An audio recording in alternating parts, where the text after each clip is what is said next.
Hello दोस्तों, हमने previous video में आपका 1 से 12 तक क्वेश्चन डिस्कस किए थे। किसका डिस्कस किए थे? पेपर 1 पाटलिपुत्र यूनिवर्सिटी, जो अभी आप लोग का फॉर्म भरा जा रहा है, बहुत इंपॉर्टेंट है।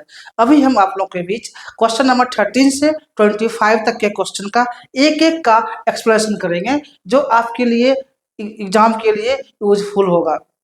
चलते बढ़ते हैं आगे हम क्लास की ओर।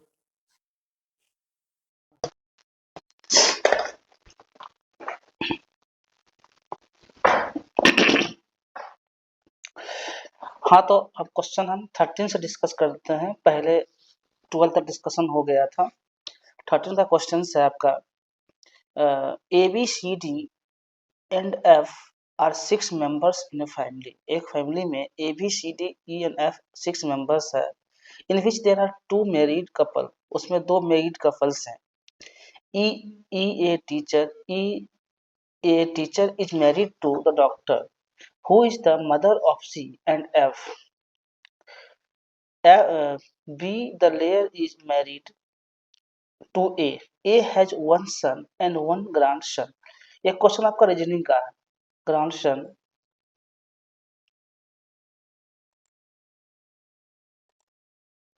ये क्वेश्चन आपका रीजनिंग का है।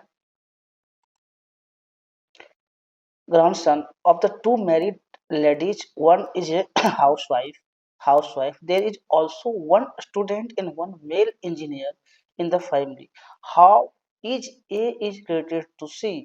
यहाँ क्वेश्चन क्या है? ए का सी के साथ क्या रिलेशन है? तो ए का सी के साथ क्या रिलेशन है? ये रिलेशन हो जाएगा ग्रैंडफादर का। क्या हो जाएगा? ग्रैंडफादर का। यानी कि आपका ऑप्शन नंबर ए सही होगा। Actually A B C D E and F एक परिवार में 6 सदस्य हैं, जिसमें 2 विवाहित जोड़े हैं। ई जो एक शिक्षक है का विवाह डॉक्टर से हुआ है, जो सी और एफ की माता है। बी जो वकील है का विवाह ए से हुआ है। ए के एक पुत्र और एक ग्रैंडसन है। तो विवाहित महिलाओं में से एक गृहिणी है। परिवार में एक छात्र, एक पुरुष इंजीनियर है। तो ए सी से किस प्रकार संबंध है? ए सी से संबंध जो है वो ग्रैंडफादर का है। क्या है? ग्रैंडफादर का संबंध है। एक्सप्लेन हम आपको नेक्स्ट वीडियो सेपरेट में कर देंगे, जब रीजनिंग मैथ का होगा उसमें। अब आता है कि स्वयं रेफर्स टू। स्वयं का फुल फॉर्म देखिए, एकदम इजी क्वेश्चन है। यदि आप इसको बस एक याद कर लेंगे तो हो जाएगा। और ये क्वेश्चन आपका पाटलिपुत्र यूनिवर्सिटी का है, बट मिथिला यूनिवर्सिटी में क्वेश्चन पूछता है। तो कोई यूनिवर्सिटी हो, उससे नहीं है, यूजीसी में पूछ सकता है कि इसका सिर्फ फुल फॉर्म क्या होता है। तो स्टडी वर्ल्ड या स्टडी वर्ल्ड होगा ही नहीं। आपको याद रखना है ये चीज। Study waves of active learning for young aspiring minds. उसके बाद स्टूडेंट वर्ल्ड ऑफ एक्शन, ये नहीं होगा। Study waves of active learning youth, ये नहीं होगा। आपका ऑप्शन नंबर 2 होगा। Study waves of active learning for young aspiring minds. Study waves of active learning for young aspiring minds, यानी कि आपका ऑप्शन नंबर हो जाएगा बी। B correct answer. इसमें हिंदी में भी इंग्लिश में भी सेम आपको देखना होगा, इसमें कोई डिफरेंस नहीं है। अब आते हैं क्वेश्चन नंबर 15 पे। 15 क्या है? Instructions which encourage live participation and interactions through the online class are called। देखिए ये क्या है, यहाँ आपका कीवर्ड है लाइव पार्टिसिपेशन। यानी कि जो ऑनलाइन क्लास चलता है उसमें हम जब लाइव पार्टिसिपेशन करते हैं तो क्या होता है? लाइव पार्टिसिपेशन, हम मैसेज करते हैं और मैसेज का उधर से रिप्लाई भी आता है।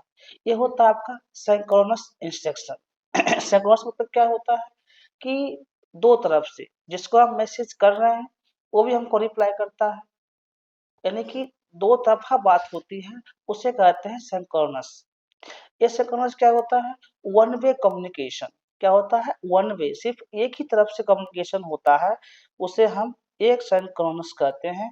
सिंक्रोनस जो होता है टू वे कम्युनिकेशन होता है, दोनों तरफ से बातचीत हो, उसे सिंक्रोनस इंस्ट्रक्शंस कहते हैं। ट्रेडिशनल जो न्यू होता है, जो न्यू नहीं, जो शुरू से आ रहा है, स्टार्टिंग से जो चला आ रहा है हमारे परिवार से, जो स्टार्टिंग मतलब एंशियंट कल्चर से जो चला आ रहा है, पारंपरिक तरीके से वो ट्रेडिशनल होता है, वो कभी भी लाइव पार्टिसिपेशन नहीं हो सकता। थ्योरेटिकल जो आपका थ्योरी सेक्शन होता है ये भी नहीं होगा, ये भी नहीं होगा, यानी कि ऑप्शन नंबर सिंक्रोनस इंस्ट्रक्शन सही होगा, क्योंकि दो तरफ से मैसेज का आदान प्रदान होता है। अब आते हैं क्वेश्चन नंबर 16 में। The sum of question number 16 क्या कहता है?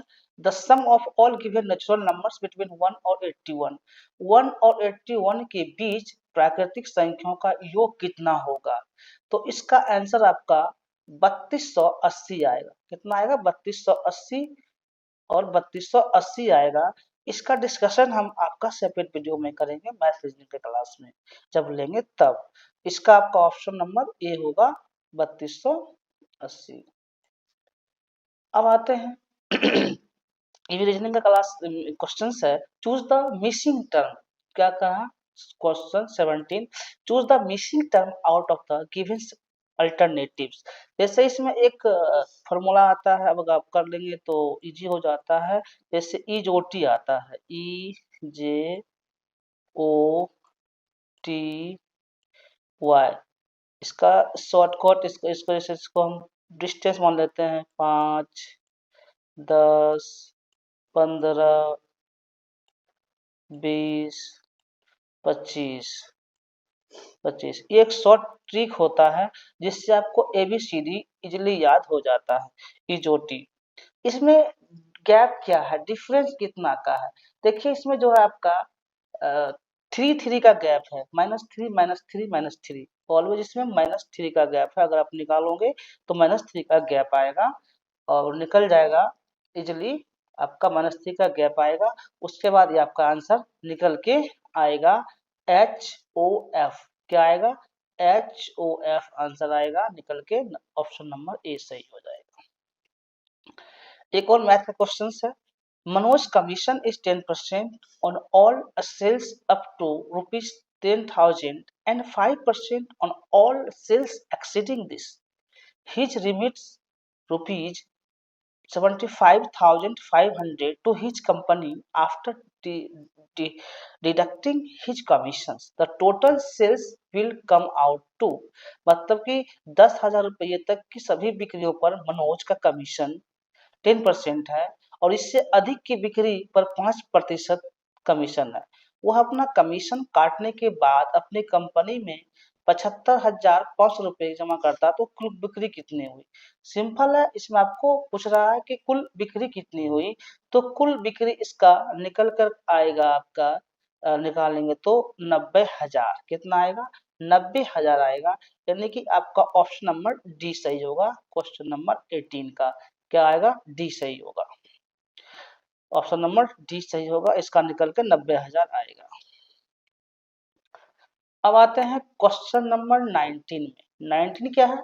Which one of the following universities is not among the first three that were established during 1857, 1857? यानी कि हिंदी वालों, निम्नलिखित में से कौन विश्वविद्यालय 1857 के दौरान स्थापित तीन में से नहीं है? देखिए 1857 में जो स्थापित विद्यालय है वो आपका कोलकाता होगा, मुंबई होगा और मद्रास होगा। दिल्ली स्थापित नहीं है, दिल्ली स्थापित नहीं है। आप ऐसे देखिए, मैं ऐसे क्यों बता रहा हूँ, क्योंकि ऐसे आपका कंसेप्ट क्लियर होगा। आप सीधा याद रखना कलकत्ता, मुंबई, मद्रास। आप जब पढ़ोगे हायर एजुकेशन, तो हायर एजुकेशन में पूरा डिटेल्स लिखा हुआ है। अब मैं हायर एजुकेशन का भी क्लास दूंगा, पहले मैं क्वेश्चन डिस्कस कर लेता हूँ, उसके बाद उसका भी क्लास दूंगा। तो कोलकाता, बॉम्बे, मद्रास जो 1857 में स्टैब्लिश हुआ था। देखिए यहाँ तो दिया नहीं हुआ है। अगर आपका suppose that Mithila university question पूछ दे कि which one of the following universities is among the first three that were established during 1857, यानी कि 1857 से कौन कौन यूनिवर्सिटी स्टैब्लिश हुआ था, आपको याद रखना है कलकत्ता, बॉम्बे और मद्रास। ठीक, इसमें क्या कुछ नहीं हुआ तो आपका ऑप्शन दिल्ली हो जाएगा। दिल्ली कितना दिख रहा है? 3 नंबर में दिल्ली दिख रहा है, 3 नंबर दिल्ली दिख रहा है, आपका 3 नंबर दिल्ली आंसर हो जाएगा। अब आते हैं क्वेश्चन नंबर 20। 20 नंबर क्या कहता है कि ज्ञान वाणी लॉन्च्ड बाय इग्नू। ये ज्ञान वाणी जो है इसको लॉन्च कौन किया? इग्नू किया। To cover the educational needs of India refers to, यानी कि भारत की शैक्षणिक आवश्यकताओं की पुष्टि हेतु इग्नू द्वारा ज्ञानवाणी लॉन्च किया गया, यह संदर्भित करता है। यानी कि जो ज्ञानवाणी इग्नू ने लॉन्च किया एजुकेशनल नीड्स के लिए क्या, लेकिन वो क्या प्रोवाइड करता है स्टूडेंट को, क्या रेफर करता है, तो इसके रिगार्डिंग आपका होगा FM radio educational FM radio network.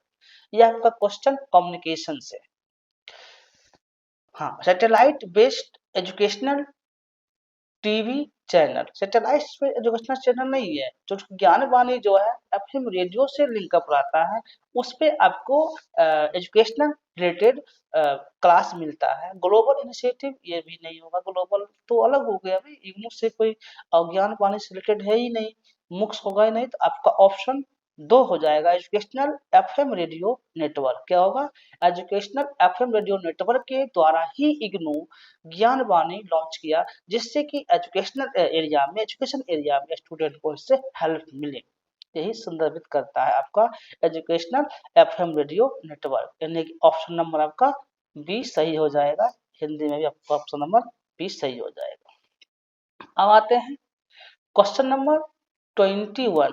21 क्या कहता है कि which of the following factors does not impact teaching.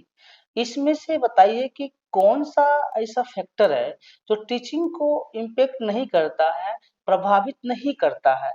ऐसा कौन सा फैक्टर है? देखिए, टीचर नॉलेज मैंडेटरी है। अगर टीचर के पास नॉलेज नहीं रहेगा तो बच्चे को पढ़ा नहीं पाएगा, यानी कि teacher knowledge is most important for teaching. Then second option है, ये भी सही है, classroom activities that encourage learning. Classroom में जितना बच्चों को एक्टिविटीज होता है, देखिए पढ़ाने का तरीका क्या है, पहला तरीका ये होता है कि अगर बच्चे को हम एक्टिविटी कर रहे हैं, सपोज दैट हम साइंस पढ़ा रहे होते हैं, साइंस में किसी प्लांट के बारे में पढ़ा रहे हैं, फ्लावर के बारे में पढ़ा रहे हैं, तो उसको हम फ्लावर के पास अगर लेके जा पढ़ाते हैं, स्कूल हो, कॉलेज कैंपस हो, यूनिवर्सिटीज हो, तो क्या होगा, बच्चा उसको देखेगा भी, एक्टिविटीज भी करेगा। जैसे लैब करवाना होता है साइंस में, अगर वहाँ लैब करवा दे तो इससे क्या होगा, बच्चों में एक्टिविटीज के थ्रू ज्यादा याद रहता है कि हम उसको करके देखा है, तो ये लर्निंग को इनकरेज करता है। ये बात भी सही है, खुद सोच कर लगा सकते हो, लर्निंग को इनकरेजमेंट करता है। Socio economic background of teachers. Socio economic background, ऐसा तो नहीं है कि किसी भी टीचर का अगर सोशियो इकोनॉमिक बैकग्राउंड अच्छा रहेगा, सामाजिक पृष्ठभूमि, तो उसका अच्छा लर्निंग हो जाएगा, वही तो नहीं होगा, पॉसिबिलिटी ही नहीं है कि आप कितना हो सामाजिक में रहो और पढ़ाने की एबिलिटी नहीं है, तो आपका इससे यह सही नहीं है। लर्निंग थ्रू एक्सपीरियंस, जितना हम लर्निंग करेंगे उतना मेरा एक्सपीरियंस होगा पढ़ाने का। यानी कि ऐसा नहीं कि लर्निंग लर्निंग सबको करना होता है, एक टीचर को भी लर्निंग करना होता है, स्टूडेंट को करना ही करना होता है। यानी कि इसमें कहा है नोट, मतलब आपका आंसर हो जाएगा socio economic background of teacher and student. Option number C आपका आंसर होगा, जो नहीं है, सी नहीं है, ये आंसर होगा। अब आते हैं फिर मैथ का क्वेश्चन है 22 numbers. At present, a person is 4 times older than his son and is 3 years older than his wife. After 3 years, the age of the son will be 15 years. The age of the person wife after 5 years will be. यानी कि वर्तमान में एक व्यक्ति अपने बेटे से 4 गुना बड़ा है और पत्नी से 3 साल बड़ा है, तो 3 साल के बाद उसके बेटे की आयु 15 साल हो जाएगी। उस व्यक्ति की पत्नी की आयु 5 साल बाद कितनी होगी, यानी कि उस व्यक्ति की पत्नी की आयु 5 साल बाद कितनी होगी। क्वेश्चन आपका ये है, इसका आंसर 50 हो जाएगा, जो हम नेक्स्ट वीडियो सेपरेट बताएंगे, उसमें डिस्कस करेंगे। अभी आप आंसर जान लीजिए और इसको निकालने की कोशिश कीजिएगा, निकल गया तो ठीक है, नहीं तो फिर इसको हम बताएंगे अलग से। क्वेश्चन नंबर 23 आते हैं। 23 क्या है, which is an instant messenger that is used for chatting. जैसे हम व्हाट्सएप हो गया, जिसमें हमको तुरंत मैसेज मिलता है। क्या मिलता है? तुरंत मैसेज मिलता है, जिससे हम रिप्लाई कर सकते हैं, बात कर सकते हैं।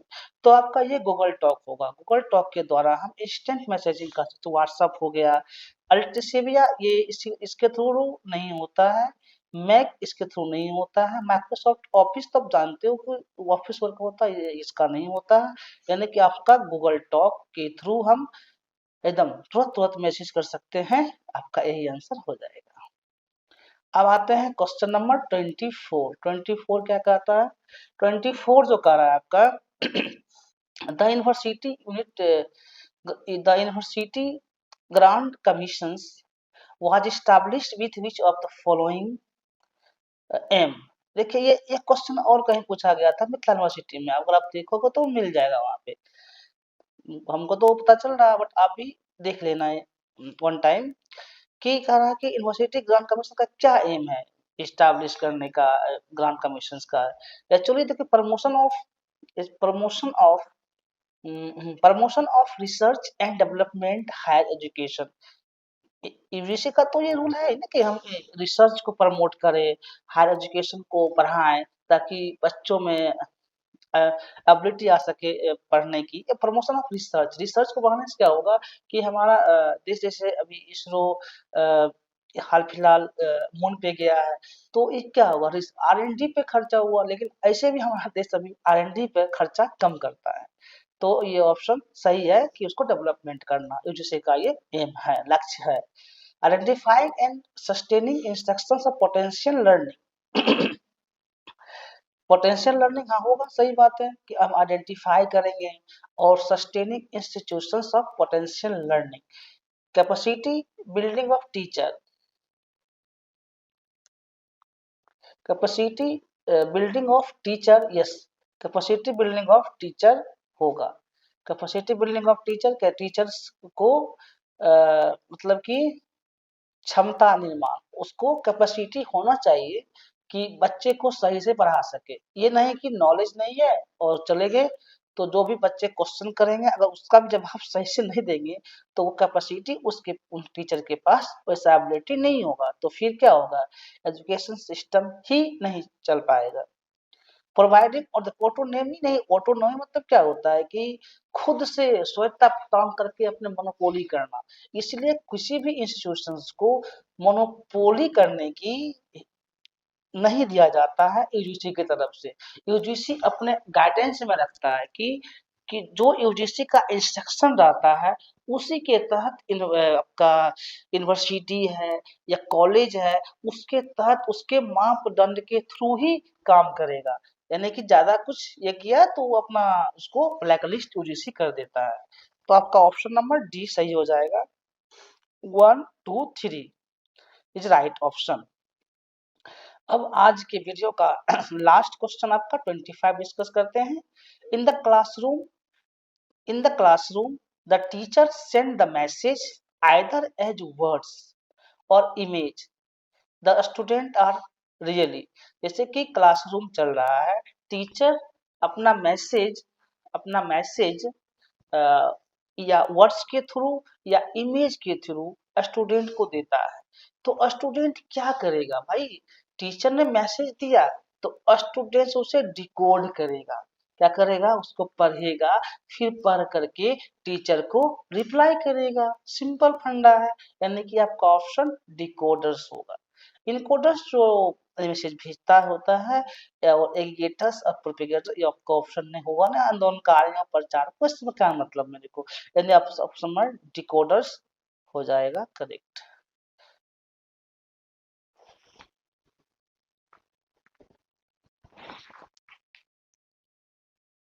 चलिए हम 25 तक क्वेश्चन का डिस्कशन कर लिए हैं। इसमें जिन्हें भी कुछ कन्फ्यूजन होगा आप लोग हमको कमेंट बॉक्स में कमेंट कर सकते हैं। उस नेक्स्ट वीडियो में हम आपको 26 से डिस्कस करेंगे। Thank you watching for this video.